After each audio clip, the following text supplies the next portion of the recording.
السلام عليكم ورحمة الله وبركاته. ازيكم عاملين ايه؟ يا رب تكونوا بخير. انا بقالي كتير ما عملتش فيديوهات علشان عربيتي اتسرقت والمشوار بعيد، بس انا جيت النهارده علشان اجيب الموبايل شوف 2000 مستعمل اهو في سوق الاثنين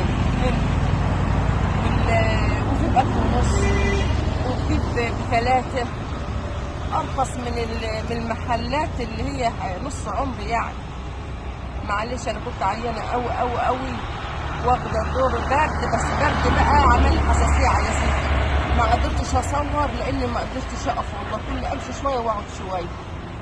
وانتوا وحشني والله وعاملين ايه؟ ادعوا لي ربنا يشفيني يا رب. وجبت بنتي جابت مناطيل لبوق لابنها الصغير اهو، المنطلون ب15 جنيه والله، والحاجه هناك رخيصه قوي يعني. حاجات الاطفال خرجت مع بنتي غاليه غاليه قوي، لكن هنا هتيجي تجيب الترند ب25 جنيه، منطلون بتاعها ب20 جنيه زي ما قلت. الاثنين اللي كان بيقول دلوقتي الحته ب10 جنيه. صاحبه العيال تيجي هنا، الدنيا بقت صعبه صعبه صعبه.